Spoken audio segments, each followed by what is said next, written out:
Alejandro Fargosi, buen día, ¿cómo le va? Buen día, ¿cómo está? Bien, estaba acá hablando de esto inevitable que tiene colocado en su front page la media metropolitana, que es el tema de Adorni, que no lo sueltan, y la verdad que a mí me parece que el hombre debería hacer una circunstanciada declaración sin enojos al respecto de todo esto, a ver si podemos salir de una cuestión que realmente no le sirve a la sociedad primero que nadie, después de la cuestión política que se ocupen los que tienen responsabilidades. Pero quería hablar con usted de algo que usted se expresó en sus redes sociales, que a mí la verdad me dejó con un gusto muy amargo el pasado domingo, que no es nuevo, y es la reiterancia del gobernador Kicillof en culpar de todo al gobierno de Javier Gerardo Milei, no hacerse cargo de absolutamente nada, y esto que viene instalándose también en los medios, que hay una Argentina de dos ritmos y que hay un drama en desarrollo en el conurbano bonaerense al que el gobierno ignora, cuando en realidad el que ignora al conurbano bonaerense es el propio gobernador Kicillof, ¿no? Sí, hay una característica que tiene la política que yo la verdad que nunca la había pensado hasta que me acerqué a esto de grande ya, y es que los gobernadores tienen una posición bastante privilegiada porque hacia adentro de la provincia le echan la culpa de todo o al intendente, que es el que está en contacto con la gente, o al presidente, Uh-huh. que es al que le imputan que no les da plata. Es como si ellos fuesen santos varones que no hacen absolutamente nada ni pueden hacerlo, cuando en realidad muchos de ellos, sobre todo los peronistas, le diría que básicamente los peronistas, están gobernando desde hace décadas, no desde hace años. En el caso Uh-huh. de Kicillof son Uh-huh. años, pero de todas maneras, bueno, son 6 años de él más unas cuantas décadas de peronismo. Y se olvidan que hay una cantidad de medidas que puede tomar un gobernador para lograr que en la provincia se invierta, se produzca y se gane plata. Es más, hasta ahora toman exactamente las inversas.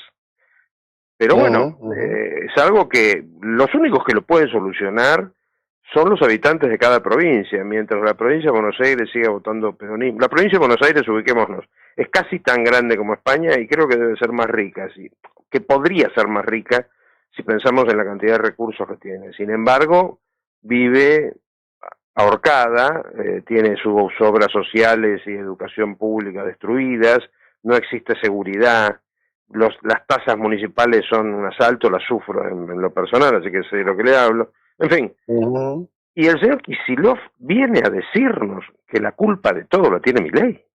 Es increíble. Porque además la situación de la provincia estaba igual antes de que Milei asumiera. Sí, Pero sí, bueno, sí, sí. No, a ver, mire, esto es así. Para nosotros, en esta estación de radio y en noticiasprotagonistas.com es un tema permanente el estado de abandono de quienes están compulsivamente afiliados a IOMA. Le quiero contar, Alejandro, que yo sostengo aquí en Soledad, no logro que me acompañen los dirigentes políticos de la oposición en el uso de esta expresión. Hay violación de los derechos humanos de los bonaerenses a través de IOMA. Es una escalada de negocios enormes. A mí me hubieran contado que el articulista en cuestión de este texto del domingo, que veo que interesó a tantos, se refiriera a eso y no solamente a la queja de Kicillof, que tiene 19 ministerios, creó un Inca bonaerense que nadie sabe para qué sirve, y se apropia todos los meses de la recaudación de IOMA. No tiene política de seguridad, son pro delincuente, ideológicamente pro delincuente, tanto él como sí, sí, su por supuesto. ministro de Inseguridad. Es espantoso lo de la provincia de Buenos Aires, ¿eh? Claro, y después uno se enfrenta, estoy coincido totalmente, los que la viví, yo la vivo a media, estoy mitad en provincia, mitad en capital, ¿no?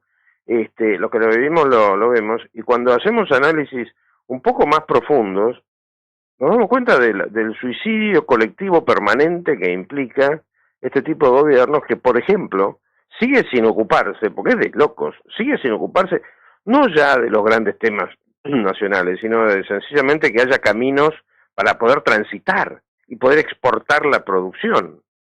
Eso es una Ujú, ujú, monstruosidad. Hay, José Luis, hay rutas provinciales que figuran en catastro como asfaltadas y ujú. son de tierra, porque nunca hicieron el asfalto. Eso no será eventualmente Kicillof, pero es algún antepasado del peronista. Esto pasa todo el tiempo. Llueven 3 gotas y uno no puede hacer nada, no puede trabajar, ni hablar del tema de seguridad.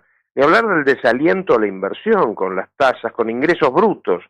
Los ingresos brutos es una cosa notable. Todos los empresarios y muchísima gente se queja de ingresos brutos y le enchufan el problema al gobierno nacional, que no tiene nada que ver con ingresos brutos. Ingresos brutos es un problema provincial. En fin, Sí, sí, lo de las no provincias, hay duda, además, y digo, cuando el periodismo, cuando cierto periodismo, yo no generalizo, cuando cierto periodismo hace notas sesgadas, a mí me pone de un mal humor, pero bueno. sí, sí, en rigor, a mí también me pone de mal humor y me siento en la responsabilidad de plantearlo, por eso estamos en esta conversación, porque no sé las razones, yo creo que hay muchas más razones oscuras que las oscuras razones que se llevaron algunos a publicar noticias generadas por un think tank ruso, estoy convencido de eso, porque si no hay cosas que no se explican. En realidad, esto tiene una larga historia, la provincia siempre tuvo un tema histórico, aceptó a Alfonsín en el principio de la democracia por Sí, necesidades sí. políticas del momento, generar un desfinanciamiento de la provincia de Buenos Aires, pero acá estamos frente a un momento de cambio de paradigma, ¿no? Es decir, la Sí. producción de riqueza argentina se está abriendo fronteras, y lo que se le está pidiendo a los argentinos es que vuelvan a sostener artificialmente ese conurbano que en realidad siempre fue inviable económicamente, en vez de pedirle a Kicillof que se ponga a trabajar para resolver el problema del conurbano, que es el que lo tiene que resolver.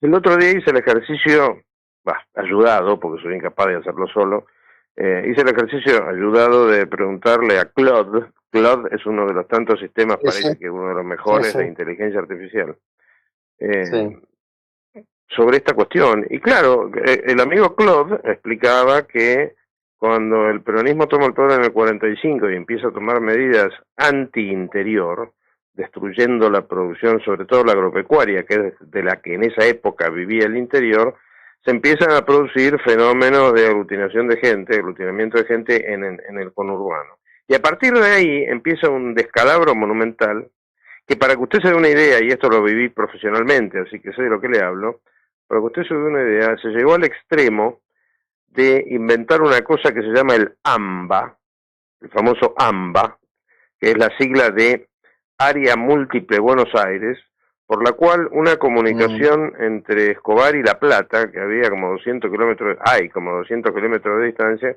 se pagaba urbana y al resto del país, por una distancia de 20 kilómetros, le hacían pagar larga distancia, en Entel, me refiero, en la empresa de teléfonos. ¿Por qué? Porque era una masa de votos, la masa de votos del AMBA, era una masa de votos que todos soñaban, el peronismo la poseía y la posee, y el resto de los partidos, cuando las pocas veces que lograron gobernar, no se atrevían a meterse con el tema del AMBA, porque en lugar de hacer antiperonismo, hacían una especie de pro-peronismo o post-peronismo, imitando las técnicas populistas del peronismo para ranfañarle votos, cosa que nunca lograron, pero esa fue la fantasía de los militares, de los radicales y de algún otro. En este momento de lo que se trata, ¿de qué es? Es de empezar a poner racionalidad económica a todo el sistema, inclusive el AMBA. Y eso se puede hacer, y se puede hacer perfectamente en la medida, claro, que la gente deje de votar al peronismo, y el paradigma más notable, que yo no lo entiendo, francamente no lo entiendo, es la matanza, que Sin viven duda. pésimamente y siguen votando siempre al peronismo.